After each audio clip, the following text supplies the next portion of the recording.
कहानी की शुरुआत में हमें ईडन नाम का एक लड़का दिखाया जाता है जो अपने अपार्टमेंट में चैन की नींद सो रहा होता है। तभी अचानक उसकी आंख एक अजीब सी आवाज से खुलती है। उस आवाज को सुनते ही ईडन बुरी तरह घबरा जाता है। वह फौरन उठकर अपने दरवाजे में बने छोटे से होल से बाहर झांक कर देखने लगता है, लेकिन बाहर उसे कोई भी नजर नहीं आता। इसके बाद ईडन वापस आकर टीवी ऑन करता है, मगर टीवी पर कोई सिग्नल नहीं होते।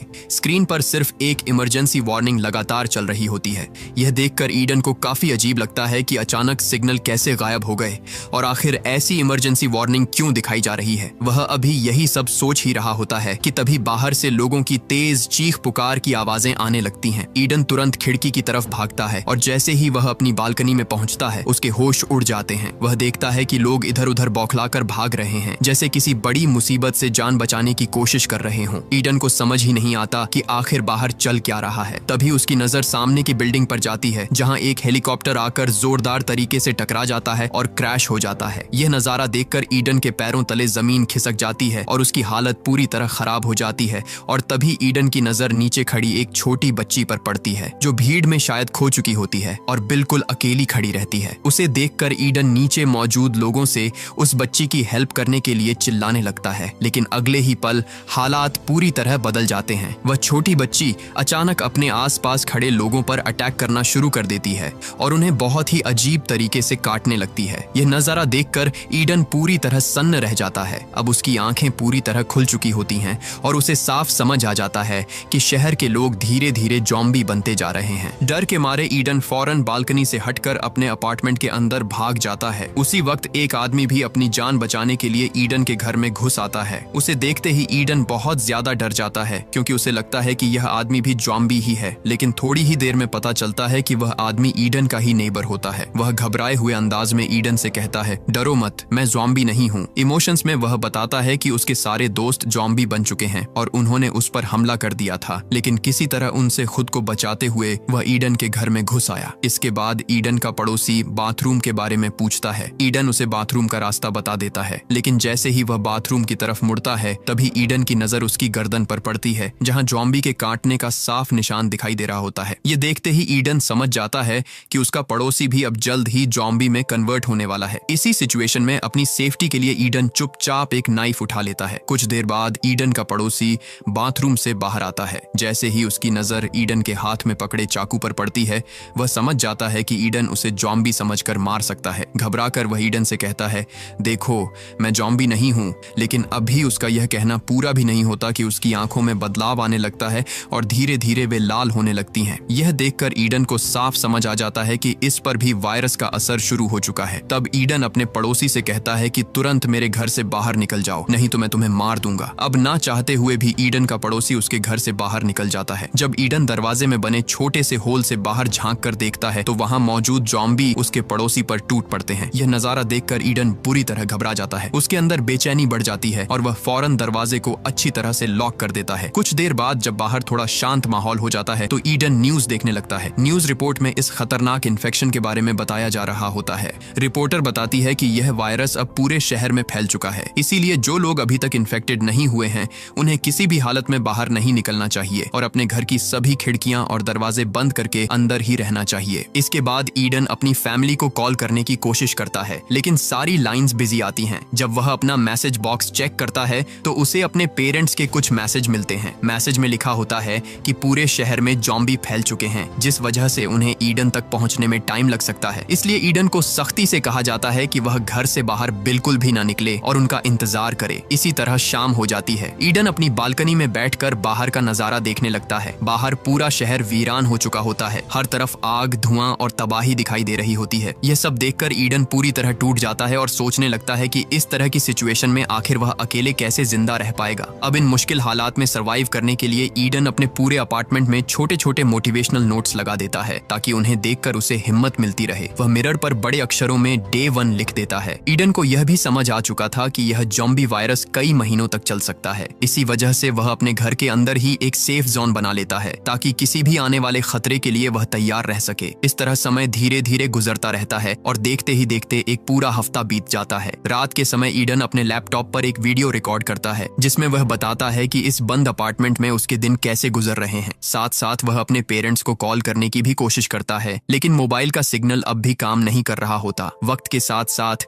ईडन को अकेलापन महसूस होने लगता है। फिर एक दिन उसे पता चलता है कि उसके अपार्टमेंट के किसी भी नल में पानी नहीं आ रहा है। यह देखकर वह काफी परेशान हो जाता है। ऊपर से उसके पास खाना भी बहुत कम बचा होता है, इसलिए वह थोड़ा थोड़ा खाना खाकर गुजारा करने लगता है। ईडन ज़ॉम्बियों से घिरे हुए शहर के बीच बिल्कुल अकेला फंसा हुआ था। उसे कोई अंदाजा नहीं था कि बाहर की दुनिया में आखिर चल क्या रहा है। एक दिन जब ईडन अपने लैपटॉप पर कुछ देख रहा होता है, तभी अचानक उसे किसी के चलने की आहट सुनाई देती है। खतरे को भांपते ही वह अपनी सेफ्टी के लिए फौरन एक बेसबॉल बैट उठा लेता है और खुद को तैयार कर लेता है। और तभी हम देखते हैं कि छत में बने वेंटिलेशन के रास्ते से एक इन्फेक्टेड लड़की अचानक ईडन के अपार्टमेंट में कूद जाती है। यह देखते ही ईडन अपनी जान बचाने के लिए फौरन एक कोने में छिप जाता है। जैसे जैसे वह लड़की धीरे धीरे ईडन की तरफ बढ़ने लगती है, तभी ईडन मौका देखकर पीछे से उस लड़की के सिर पर जोरदार अटैक कर देता है, जिससे उसकी वहीं पर मौत हो जाती है। इसके बाद ईडन जल्दी से जाकर उसी वेंटिलेशन वाले रास्ते को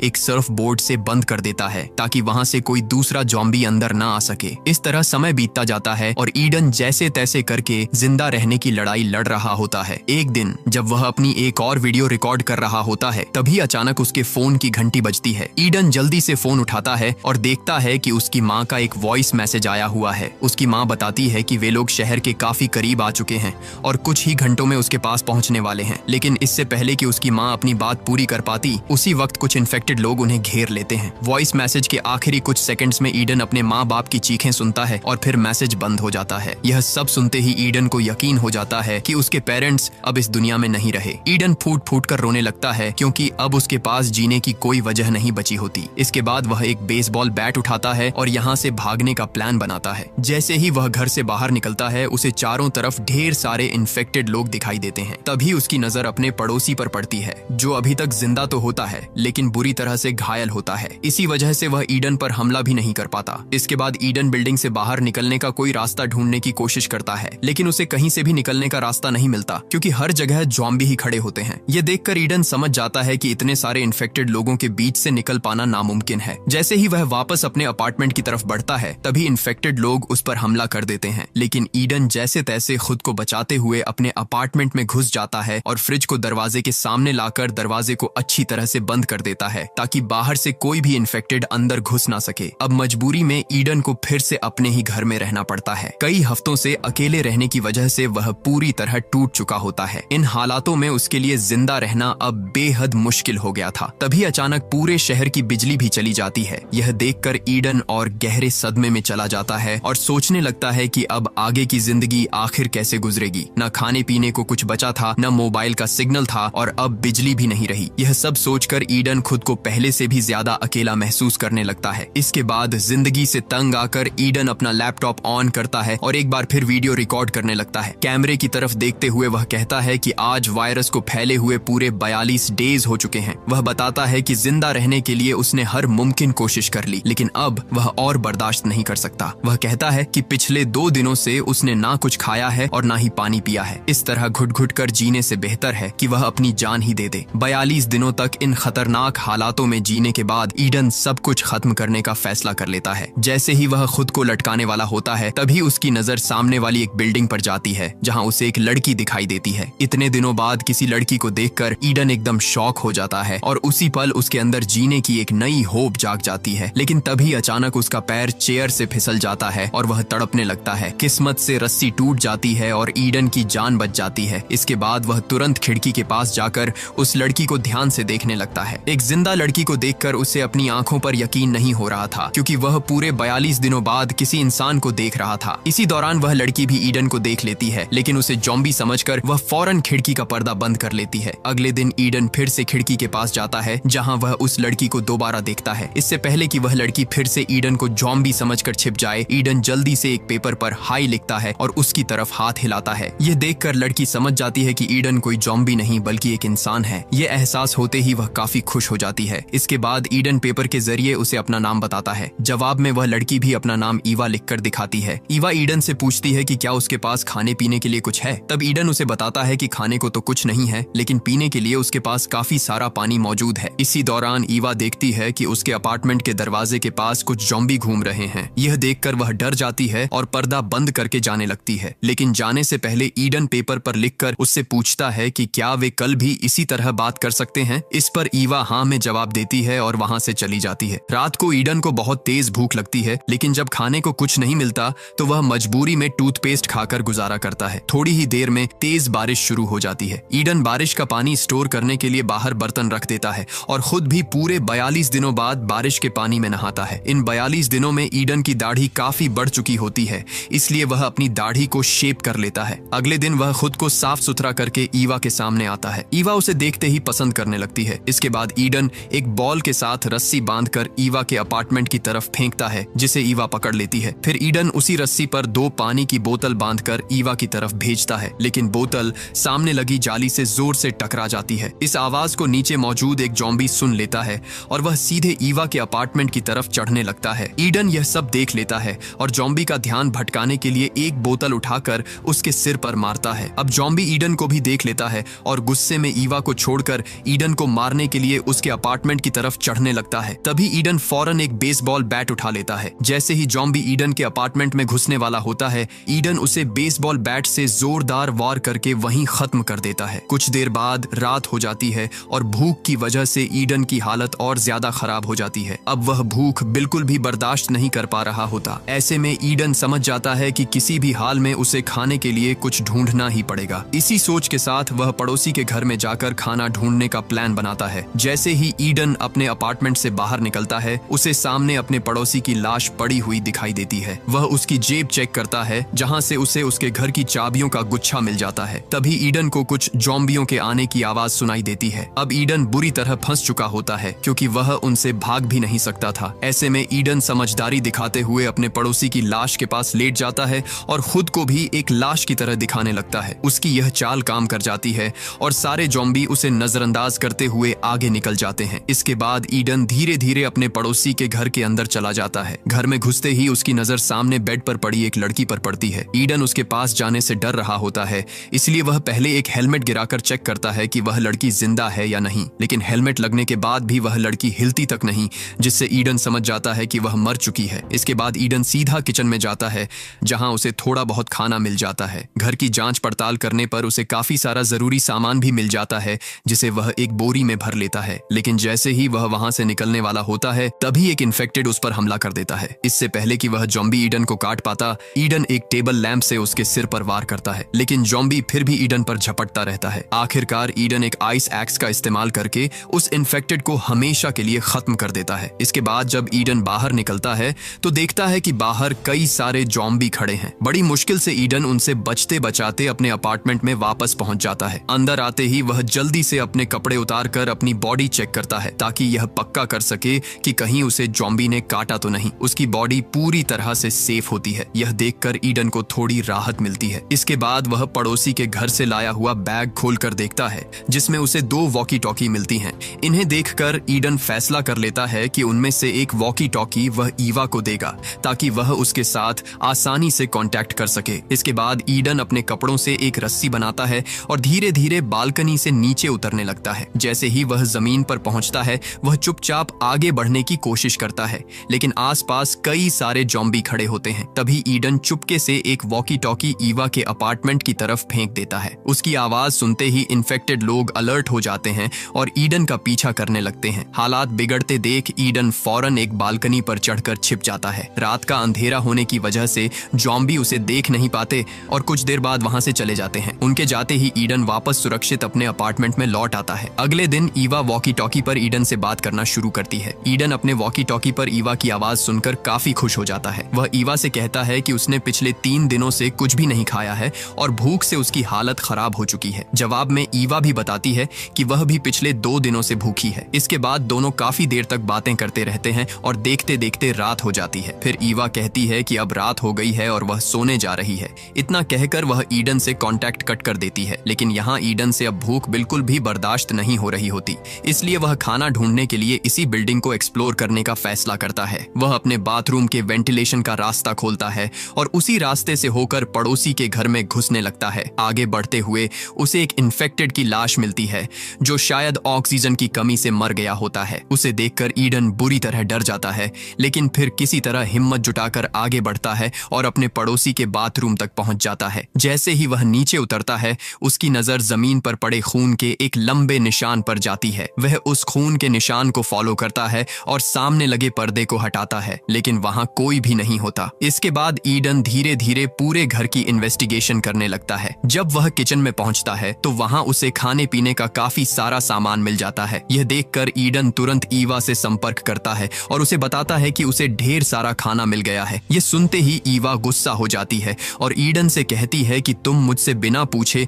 उस घर में कैसे चले गए, वहां तुम्हारी जान को खतरा हो सकता है। जवाब में ईडन उसे समझाता है कि तुम टेंशन मत लो, यहाँ फिलहाल कोई भी नहीं है। इसके बाद ईवा ईडन से कहती है कि वह भी उसके पास आना चाहती है, लेकिन ईडन उसे समझाता है कि अभी उसके पास आना सही नहीं होगा, क्योंकि ऐसा करने से वह खतरे में पड़ सकती है। ईडन कहता है कि जब वह इस घर से निकल पाएगा तब वह ईवा को सेफली अपने घर में ले आएगा। यह सुनकर ईवा मान जाती है और ईडन से कहती है कि अपना ख्याल रखना। अब जब ईडन को खाना मिल चुका होता है तो वह वापस अपने अपार्टमेंट जाने का सोचता है। तभी उसकी नजर सामने वाली दीवार में बने एक बड़े से होल पर पड़ती है। जैसे ही वह उस सुरंग के पास जाता है, उसे आसपास किसी की मौजूदगी का एहसास होता है। ईडन जैसे ही पीछे मुड़ता है तो उसके पीछे एक बूढ़ा आदमी खड़ा होता है, जिसके हाथ में एक नुकीला भाला होता है। दोनों एक दूसरे को देखकर समझ जाते हैं कि वे ज़ॉम्बी नहीं हैं। इसके बाद वह बूढ़ा आदमी अपना हथियार नीचे कर लेता है और ईडन से पूछता है कि तुम यहाँ क्या कर रहे हो। ईडन जवाब देता है कि वह यहाँ सिर्फ खाना ढूंढने के लिए आया था। तभी वह बूढ़ा आदमी उससे पूछता है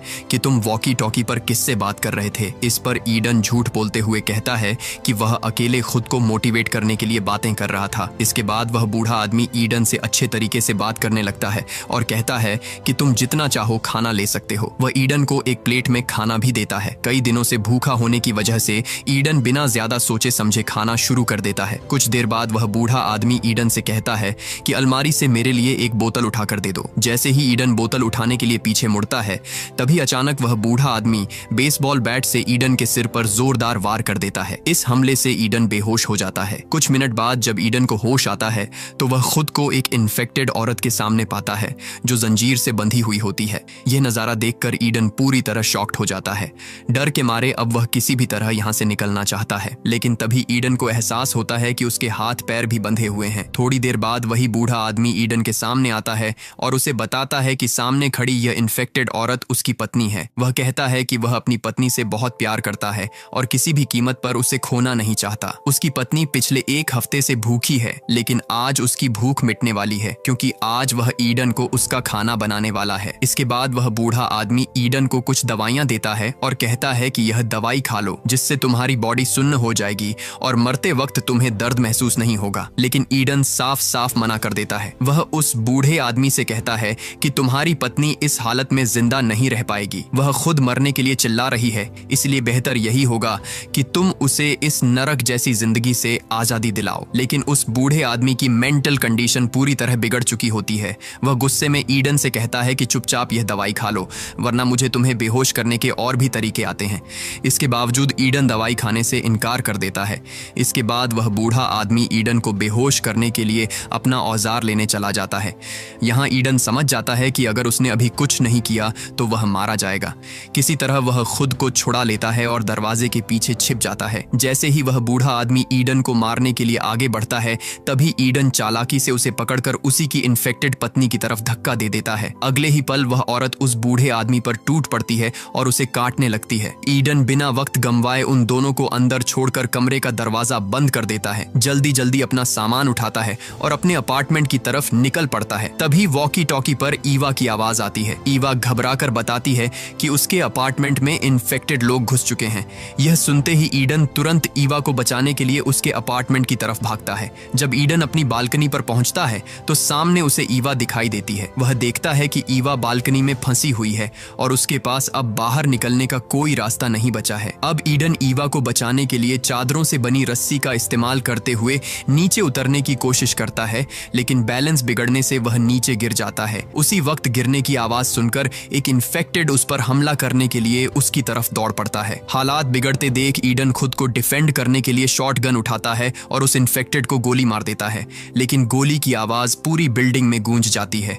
इस आवाज को सुनते ही वहां मौजूद ढेर सारे इन्फेक्टेड अलर्ट हो जाते हैं और ईडन को मारने के लिए ऊपर से कूदने लगते हैं। अब ईडन के पास रुकने का कोई ऑप्शन नहीं होता, इसलिए वह खुद को सरवाइव कराने के लिए सीधा ईवा के अपार्टमेंट की तरफ दौड़ता है। ऊपर से ईवा भी उसके लिए चादरों से बनी रस्सी नीचे लटकाती है। ईडन उस रस्सी के सहारे ऊपर चढ़ने लगता है, लेकिन तभी एक इन्फेक्टेड भी उसी रस्सी को पकड़कर उसके पीछे चढ़ने लगता है। हालात समझते ही ईडन स्मार्टली काम लेते हुए नीचे वाले एक अपार्टमेंट की बालकनी में छलांग लगाता है और तुरंत चाकू की मदद से रस्सी काट देता है। रस्सी कटते ही वह इन्फेक्टेड काफी ऊंचाई से नीचे गिरकर मर जाता है। इसके बाद ईवा भी नीचे कूदकर ईडन के पास आ जाती है। अब दोनों एक साथ होते हैं। ईडन ईवा से कहता है कि यहाँ रुकना बिल्कुल भी सेफ नहीं है। अगर वे यहाँ रुके तो इन्फेक्टेड उन्हें जल्दी ही पकड़ लेंगे। इसके बाद दोनों इस जगह से निकलने का डिसीजन लेते हैं और ज़ॉम्बियों से फाइट करने के लिए रेडी हो जाते हैं। जब वे अपार्टमेंट के दरवाजे तक पहुंचते हैं तो दोनों स्मार्टली दरवाजा खोलकर उसी के पीछे छिप जाते हैं। दरवाजा खुलते ही कुछ इन्फेक्टेड गुस्से में अपार्टमेंट के अंदर घुस जाते हैं। इसी चांस का फायदा उठाकर ईडन और ईवा वहां से निकल जाते हैं। ईडन जाते जाते दरवाजे का लॉक भी तोड़ देता है ताकि जो ज़ॉम्बी अंदर घुसे हैं वे दोबारा बाहर आकर उनका पीछा न कर सकें। हालांकि वे यहाँ से तो बचकर निकल जाते हैं, लेकिन रास्ते में अचानक एक और ज़ॉम्बी ईडन पर अटैक कर देता है। ईडन और ईवा मिलकर उससे फाइट करते हैं। फाइट के दौरान दोनों सीढ़ियों से नीचे गिर जाते हैं। इसी दौरान ईवा हिम्मत दिखाते हुए उस इन्फेक्टेड को मार देती है। अब दोनों फिर से आगे बढ़ते हैं और अपने अपार्टमेंट की तरफ रास्ता बनाते हुए कई इन्फेक्टेड को मारते हुए आगे बढ़ते जाते हैं। अब ईडन अपने अपार्टमेंट के बिल्कुल करीब पहुंच चुका होता है। जैसे ही ईडन और ईवा अपने अपार्टमेंट में घुसने वाले होते हैं, तभी पीछे से एक बहुत ही ताकतवर इन्फेक्टेड आ जाता है। बिना एक पल सोचे ईडन अपनी जान की परवाह किए बिना ईवा को अंदर धकेल देता है और खुद उस ताकतवर इन्फेक्टेड से भिड़ जाता है। कुछ देर की फाइट के बाद ईडन घबराते हुए अपार्टमेंट के अंदर आता है, दरवाजे को लॉक कर देता है और सामने अलमारी खिसका देता है ताकि वह इन्फेक्टेड अंदर न घुस सके। अब ईडन ईवा से दूर रहने को कहता है और उसके हाथ में बेसबॉल बैट थमाकर बोलता है कि मुझे मार डालो क्योंकि मैं इन्फेक्टेड हो चुका हूँ। ईडन कहता है कि बहुत जल्द मैं खुद पर कंट्रोल खो दूंगा और मैं नहीं चाहता कि ज़ॉम्बी बनने के बाद मैं तुम्हें नुकसान पहुंचाऊं, इसलिए तुम्हें मुझे अभी मार देना चाहिए। लेकिन ईवा ऐसा करने से साफ मना कर देती है क्योंकि ईडन ने उसे बचाने के लिए अपनी जान दांव पर लगा दी थी। जब ईवा उसे मारने से इनकार कर देती है तो ईडन टूट जाता है और बिल्डिंग से कूदकर अपनी जान देने का डिसीजन ले लेता है। वह ईवा से कहता है कि तुम वेंटिलेशन के रास्ते से मेरे पड़ोसी के घर चली जाना, वहां तुम्हें ढेर सारा खाना मिलेगा। लेकिन कूदने से ठीक पहले ईडन अपनी शर्ट उतारकर अपनी बॉडी चेक करता है। तभी उसे एहसास होता है कि उसकी बॉडी पर किसी भी तरह का काटने का निशान नहीं है, यानी कि उसे किसी ज़ॉम्बी ने काटा ही नहीं था। यह देखकर ईडन की खुशी का ठिकाना नहीं रहता। इसके बाद ईडन और ईवा एक दूसरे को गले लगा लेते हैं और दोनों मिलकर यह डिसीजन लेते हैं कि वे इस बिल्डिंग में साथ मिलकर तब तक सरवाइव करेंगे जब तक यह ज़ॉम्बी वायरस पूरी तरह खत्म नहीं हो जाता। मूवी के एंड में हमें टीवी पर दिखाया जाता है कि गवर्नमेंट ने इस वायरस की वैक्सीन ढूंढ ली है और बहुत जल्द हालात फिर से नॉर्मल होने वाले हैं। इसी के साथ यह कहानी खत्म हो जाती है। Thanks for watching.